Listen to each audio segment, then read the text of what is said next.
Bienvenidos de nuevo a todos. Hoy tenemos el gran privilegio de contar con el embajador Jack Matlock, ex embajador de Estados Unidos en la Unión Soviética, quien junto con el presidente Reagan negoció el fin de la Guerra Fría. Muchas gracias por acompañarnos en el programa y también por su contribución a la historia mundial. Encantado de estar contigo.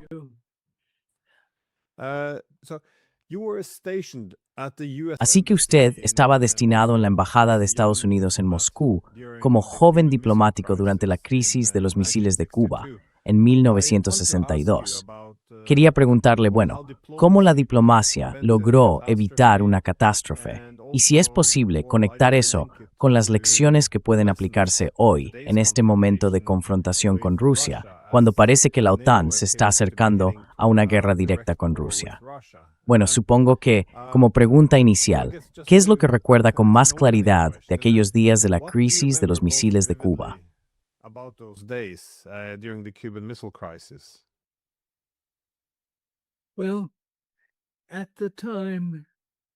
Bueno, en aquel momento, no comprendíamos todos los peligros que estaban ocurriendo. De hecho, estuvimos muy cerca de un intercambio de armas nucleares que podría haber derivado en un conflicto catastrófico. La situación era que después de que Estados Unidos intentara invadir Cuba utilizando exiliados cubanos, algo que fracasó, el líder cubano, Fidel Castro, pidió a la Unión Soviética que instalara misiles nucleares de alcance medio en Cuba. Lo hicieron en secreto, aunque nuestros servicios de inteligencia empezaron a detectarlo. Y entonces comenzó una confrontación diplomática, tanto en las Naciones Unidas como a través de mensajes que iban y venían.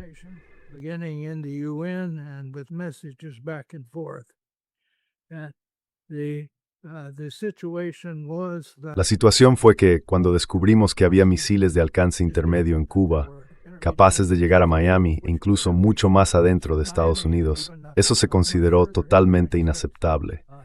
Los mandos militares aconsejaron a Kennedy que atacara esas bases. Por suerte, él rechazó esa recomendación. Más tarde supimos que si lo hubiéramos hecho, el comandante al mando, creo que era un coronel, podría haber lanzado esos misiles si hubiera sido atacado. Así que fue una suerte para todos que Kennedy no siguiera ese consejo. Después hubo un intercambio de mensajes con Khrushchev. En aquel momento no existía lo que más tarde se llamó la línea directa, así que no podían comunicarse de forma rápida y directa.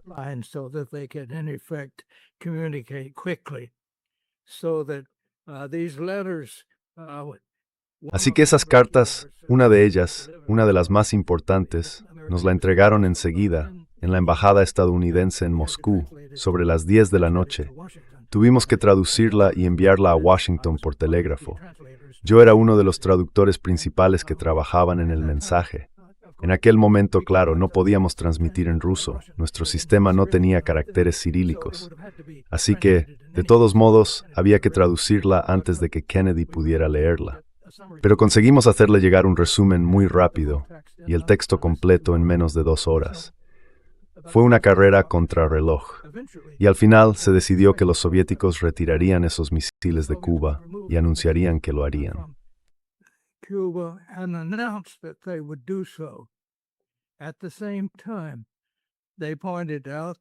Al mismo tiempo, señalaron que teníamos misiles nucleares desplegados en Turquía, capaces de alcanzar la Unión Soviética.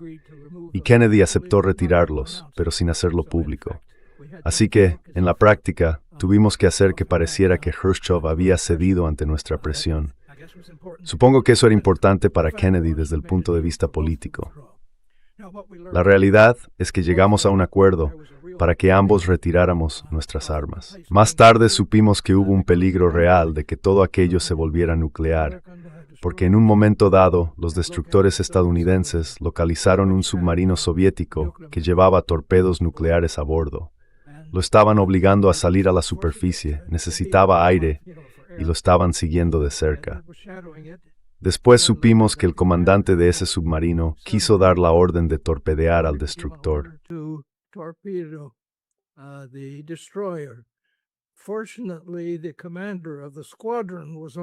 Por suerte, el comandante del escuadrón estaba en el mismo submarino y anuló la orden.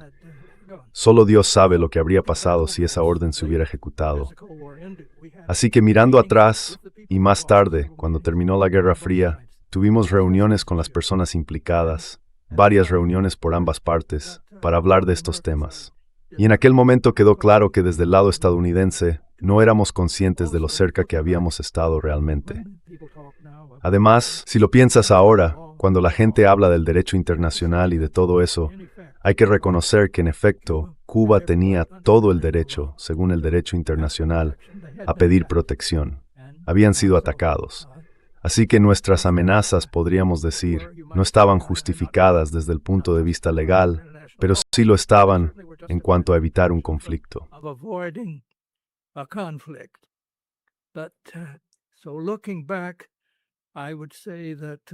Mirando atrás, diría que fue una situación muy ajustada, pero nos enseñó a los dos que teníamos que afrontar de verdad este problema.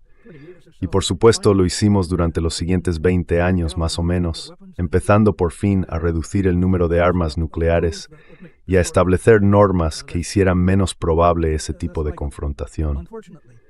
Por desgracia, desde el final de la Guerra Fría, la mayoría de esos avances se han desmantelado. Hemos vuelto a una situación sin las negociaciones de control de armas que existían entonces. Poco a poco se han ido abandonando, y creo que eso supone un gran peligro para el mundo actual, porque ahora estamos inmersos en al menos dos conflictos en los que las armas nucleares podrían llegar a utilizarse. Uno de ellos es la guerra en Ucrania y el otro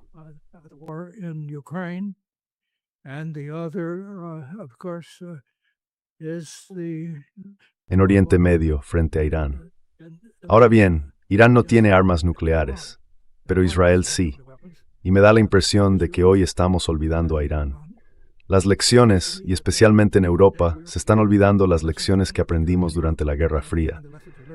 Uno de los acuerdos más importantes que se negociaron más tarde, durante la administración Reagan, fue el de desplegar misiles de alcance intermedio en Europa para defender al continente frente, en aquel momento, a la Unión Soviética.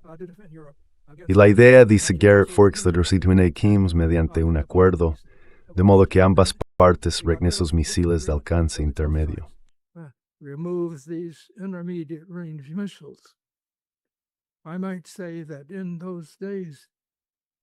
Podría decir que en aquellos tiempos, cuando hacíamos simulacros de guerra clasificados, quedaba claro que si alguna vez se usaban armas nucleares en Europa, se usarían contra los mismos países que se estaban defendiendo. Era una situación absurda.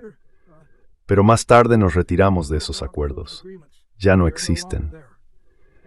Y parece que la participación de los europeos occidentales y de Estados Unidos en la guerra de Ucrania está elevando ese peligro, creo, a un nivel muy alto.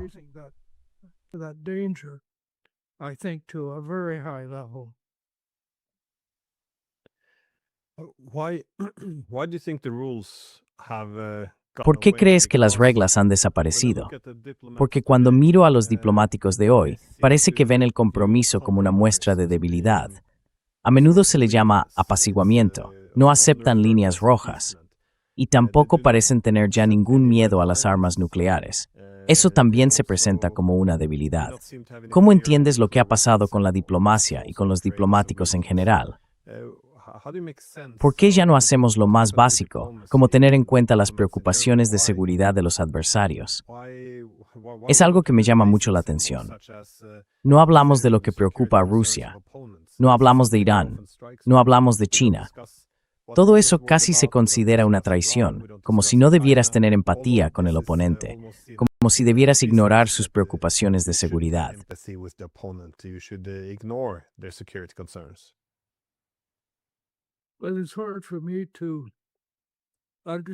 Pero me cuesta entender por qué están adoptando esa postura, porque si se usan armas nucleares, son extremadamente vulnerables. Y el caso es que al facilitar los ataques ucranianos contra Rusia o contra territorios controlados por Rusia, están alimentando dentro de Rusia una campaña muy fuerte a favor del uso de armas nucleares. Cualquiera que lea la prensa puede ver que existen esos sectores. Creo que Putin los ha contenido, a pesar de la reputación que tiene en Occidente. Y desde luego no apruebo la invasión de Ucrania. Pero desde su punto de vista fue una provocación, Fue provocada por la interferencia militar de Estados Unidos y de otros países de la OTAN en ese conflicto.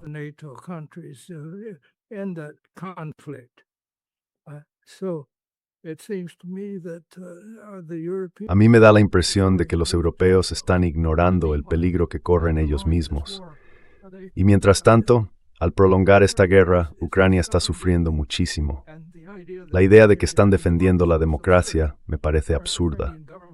El actual gobierno ucraniano fue el resultado de un golpe de Estado, y además el presidente actual no ha sido elegido. Se saltaron las elecciones hace al menos 2 años. Si las encuestas sirven de referencia, hoy no podría ganar unas elecciones. Creo que la mayoría de los ucranianos quieren que la guerra termine. Y aún así, los principales países de Europa Occidental, el Reino Unido, Alemania y Francia, les están animando a continuar con esta guerra. No es en su interés hacerlo.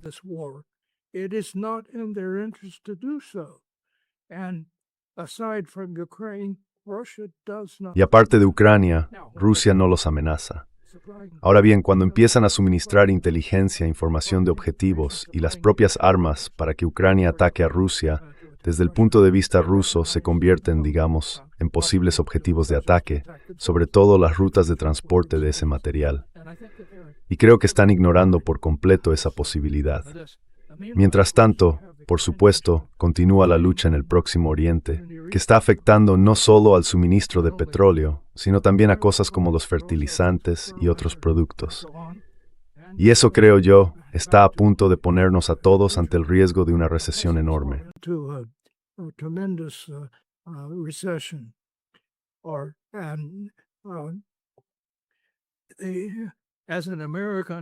Como estadounidense, tengo que decir que la mayor parte de este equipo militar y todo lo relacionado con él lo estamos pagando que pedimos prestado. Tenemos el mayor déficit económico.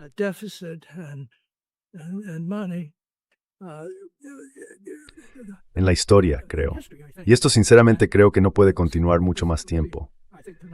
Me cuesta mucho entender por qué esos gobiernos no encuentran una forma de poner fin a esa guerra. En el caso de Ucrania, esas fronteras que Ucrania ha defendido fueron creadas por Hitler y Stalin. Se trazaron con el propósito de controlar esa zona. Pero aquellas partes de Ucrania que no formaban parte históricamente de Ucrania, ni del Imperio ruso, sino del Imperio austrohúngaro, están ahora prácticamente controladas por neonazis. Y a medida que esto se hace más evidente, queda muy claro que teniendo en cuenta lo que ocurrió dentro de Ucrania, cuando se dieron las garantías originales al idioma ruso y a otras nacionalidades,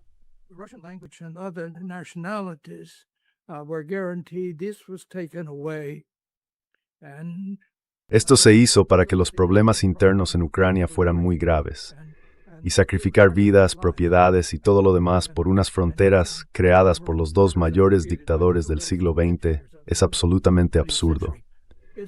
Creo que la mayoría de la gente simplemente no entiende cómo se trazaron esas fronteras ni lo que ocurrió dentro de Ucrania que llevó a esta guerra. Y déjeme añadir algo más. Por desgracia, Estados Unidos ha sentado un precedente al atacar países que no le han atacado.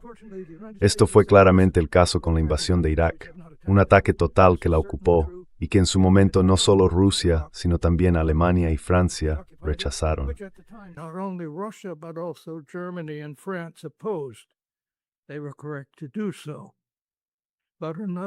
Hicieron bien en hacerlo, pero hay otro asunto. La expansión de la OTAN, una vez que empezó a ampliarse tras el final de la Guerra Fría, convirtió lo que había sido una alianza defensiva en una alianza ofensiva. Y claro, los países que no formaban parte de ella, como Rusia, se opondrían. Me parece que hoy en día la gente ha malinterpretado por completo la historia de todo esto. Están en una situación muy peligrosa. Y ahora, cuando entramos en conflictos como el de Ucrania, y también ahora con Irán, tendemos a olvidar cómo empezaron y cómo en realidad no se van a resolver por la vía militar. Y creo que están llevando al mundo entero por un rumbo catastrófico.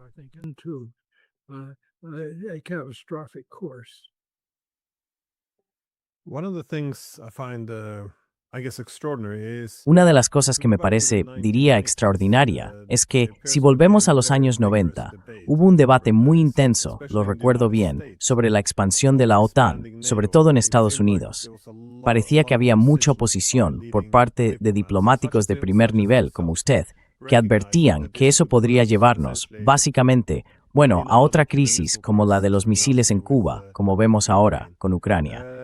Sin embargo, poco a poco, ese debate fue desapareciendo. No de inmediato, claro. En 2008, cuando la OTAN prometió una futura adhesión a Ucrania, hubo también una gran oposición.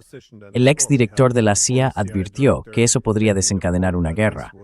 Angela Merkel dijo que Moscú lo vería como una declaración de guerra. Entonces, ¿por qué se ha vuelto tan polémico reconocer que la expansión de la OTAN, es decir, la expansión de una alianza militar antirrusa, provocaría un conflicto? Porque da la impresión incluso el propio discurso evita mencionar este punto.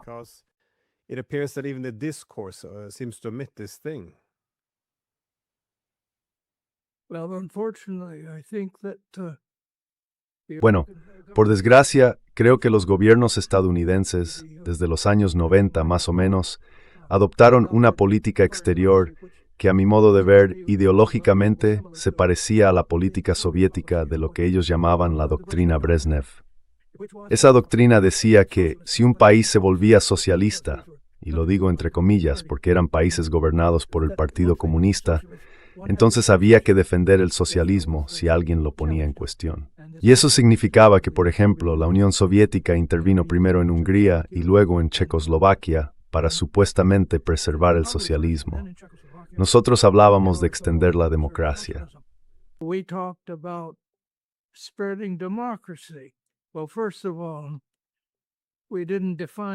Bueno, para empezar, no definimos la democracia con suficiente precisión.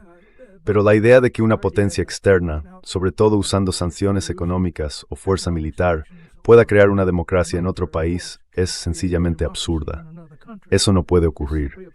De hecho, cuando viene de fuera, la política interna suele resistirse casi en todas partes, tarde o temprano. Así que, en mi opinión, esa era una doctrina equivocada. Y teníamos lo que llamábamos un orden mundial liberal, que iba acompañado de una doctrina militar según la cual debíamos dominarlo todo. La llamada dominación de espectro completo formaba parte de esa doctrina militar, proclamada durante la segunda administración Bush.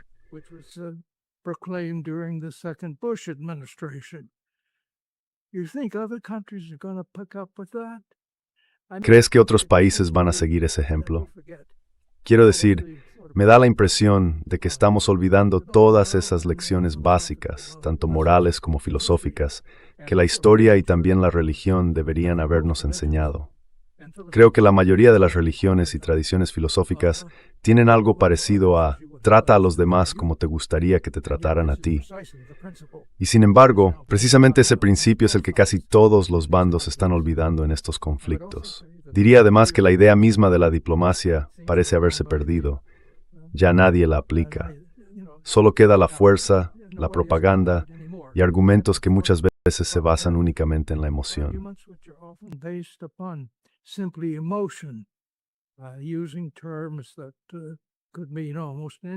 Usar términos que pueden significar casi cualquier cosa, y hacerlo además con un lenguaje que, diría yo, no fomenta el pensamiento racional, sino simples impulsos emocionales, me parece algo bastante peligroso. Y si tenemos en cuenta los otros problemas a los que nos enfrentamos en el planeta, la destrucción del medio ambiente, los fenómenos meteorológicos cada vez más extremos y sus consecuencias, junto con el potencial de la inteligencia artificial para crear más y más máquinas de matar y nuevas formas de destrucción, sinceramente no veo cómo la humanidad va a poder sobrevivir a todo esto si seguimos por este camino. Es realmente así de grave.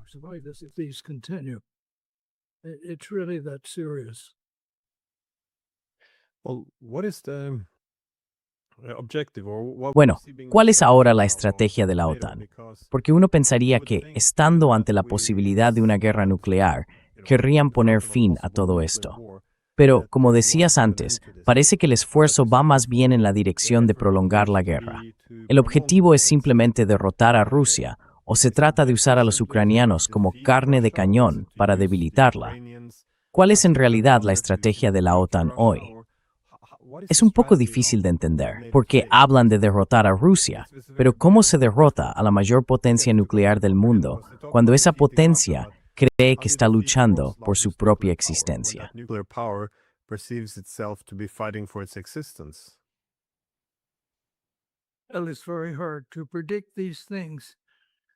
Es muy difícil predecir estas cosas. Y sé que mucha gente piensa que, bueno, Vladimir Putin está perdiendo poder y podría ser apartado. ¿Quién sabe? Puede que sí, aunque llevan diciendo eso ya 10 años. Y a mí me parece que en muchos sentidos ha mantenido en Rusia fuerzas que son aún más peligrosas. Está bajo presión de algunas facciones para usar armas nucleares y usarlas contra esos europeos occidentales que los están suministrando y de hecho desafiándolos. Quiero decir, si atacaran por ejemplo alguna instalación alemana o quizá polaca, ¿de verdad crees que Estados Unidos o Francia o Alemania se arriesgarían a responder con armas nucleares?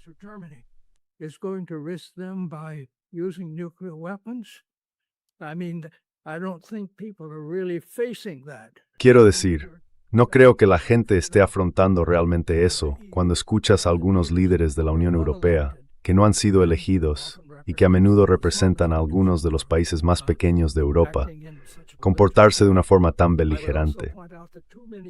También señalaría que mucha gente confunde Rusia con la Unión Soviética. Pero la Unión Soviética no era Rusia. Era un país gobernado por comunistas que de hecho preservó las lenguas de sus minorías. Incluso las promovió siempre que siguieran la línea del partido. Así que no se trataba de que Rusia intentara eliminar esas nacionalidades. Pero ahora fue Rusia quien encabezó la disolución de la Unión Soviética. Y eso no ocurrió por presión de Occidente, sino por un proceso interno.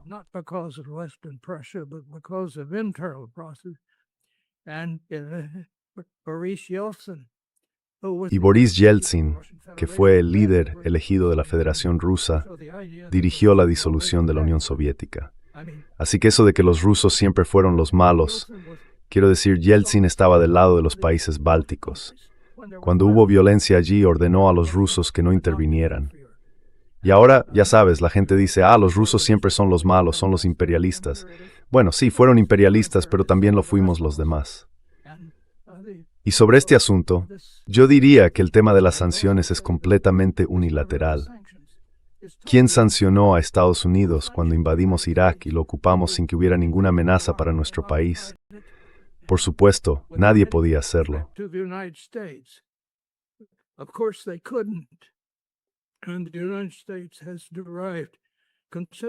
Y Estados Unidos ha obtenido ventajas considerables por mantener, digamos, un sistema de pagos mundial y todo eso. Usar ese sistema para privar a los rusos de él, después de haberles animado a abandonar el comunismo y adoptar una economía de mercado, y lo hicieron con un enorme coste en muchos sentidos, me resulta incomprensible. Los años 90 fueron una época terrible para ellos. No fue un proceso democrático, y sin embargo, ahora que se han integrado en la economía mundial, y después de que Putin llegara a la presidencia y pagaran todas sus deudas tras haber estado en bancarrota, ahora se enfrentan a sanciones asfixiantes, salvo que en realidad no los están asfixiando. Sinceramente, no lo entiendo. Lo único que puedo decir es que tenemos una generación de líderes que no vivió la Guerra Fría y que parecen no haber aprendido las lecciones que deberíamos haber aprendido entonces.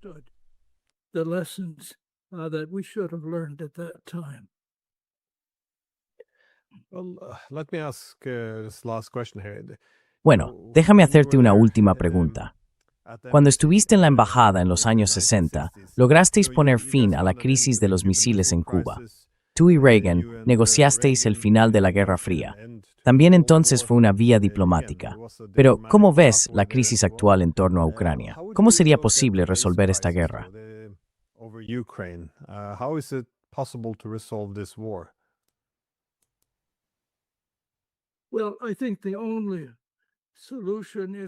Bueno, creo que la única solución va a ser volver a trazar esas fronteras.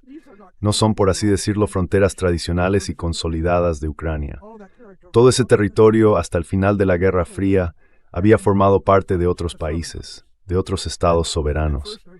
Y al principio diría que Rusia no solo respetó la integridad territorial, sino que además las condiciones para ello estaban bastante claras, que Ucrania no se uniera a una alianza militar hostil. Así que, para mantener eso, Ucrania tenía que quedarse fuera de la OTAN, y la OTAN de evitar intentar incorporarla. Y creo que eso lo teníamos todos muy claro.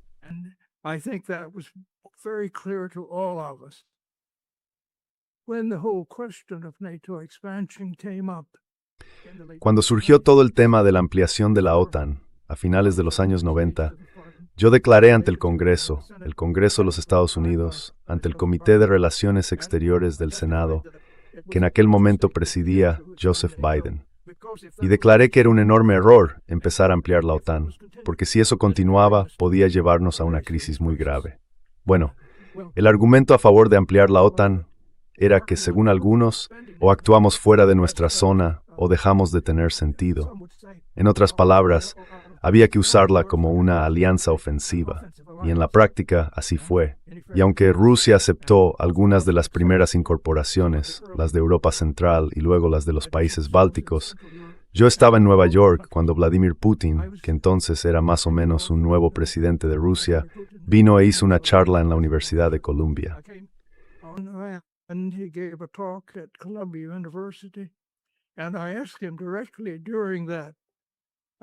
Y le pregunté directamente en ese momento por la entrada de los 3 países bálticos en la OTAN. Me dijo que no creía que fuera necesario, pero que en la práctica lo toleraría mientras no hubiera bases allí. Y esto es otra cosa. Empezamos a instalar bases militares en esos países de Europa del Este, incluso antes de que surgiera la cuestión de la adhesión de Ucrania. Y eso generó una fuerte oposición, y creo que con razón, porque aunque los sistemas que estábamos colocando en Polonia y Rumanía eran sistemas antimisiles balísticos, en realidad podían usarse de forma ofensiva con solo cambiar el software. Así que estaba claro por qué cualquier líder ruso se habría opuesto a eso. Y aún así, tema tras tema, empezamos a tratar a Rusia de manera distinta a los demás.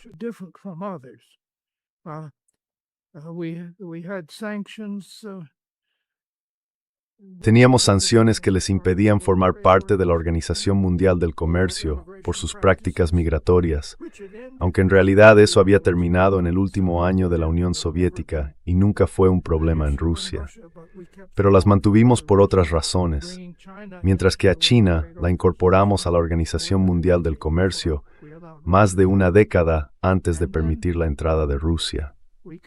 Después, impusimos sanciones por las llamadas violaciones de derechos humanos, cuando esas mismas violaciones también ocurrían en Estados Unidos. Y todo este asunto de sancionar a otros países por lo que hacen dentro de sus propias fronteras, en mi opinión, ha estado completamente fuera de lugar. Y aún así, los europeos están llevando ahora esa política incluso más lejos que Estados Unidos.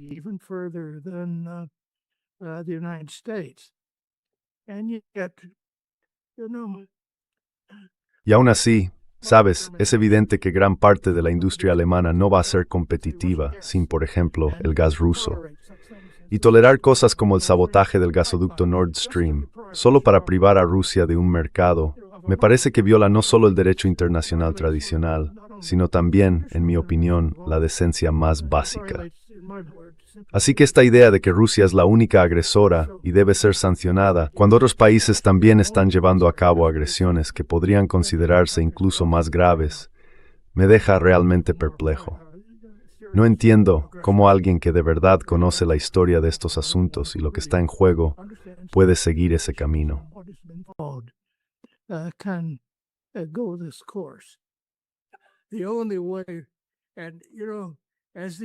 La única manera, y ya sabes, es que a medida que estas guerras se alargan, se vuelven cada vez más difíciles de resolver. Y el daño aumenta por todos lados. El caso es que, si por un milagro se pudieran restaurar las fronteras originales de Ucrania, Ucrania no podría gobernar esas zonas. Habría una inestabilidad enorme. Y cualquiera que conozca este tema, yo por ejemplo hablo tanto ruso como ucraniano y conozco bien la historia de esa región, me sabe que ahora mismo los políticos lo ignoran por completo y lo distorsionan totalmente. Y eso perjudica a todos los implicados.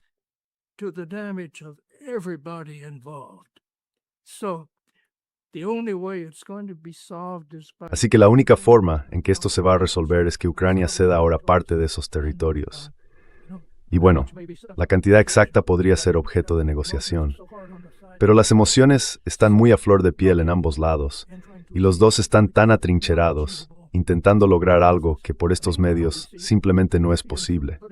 Mientras tanto, vemos a los europeos invirtiendo cada vez más dinero en defensa. No estarían amenazados por Rusia, en ningún sentido, si no intervinieran en Ucrania. Y esta idea, además, mi propio país se está arruinando con toda esta obsesión por lo militar.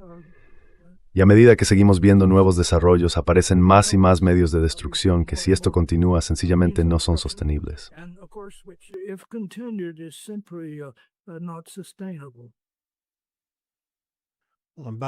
Embajadora, muchísimas gracias por compartir sus ideas y su experiencia. Son tiempos difíciles. Deberíamos ser más optimistas, pero hasta que abramos los oídos a las cosas más básicas, seguiremos cometiendo error tras error. Gracias por la oportunidad de estar aquí.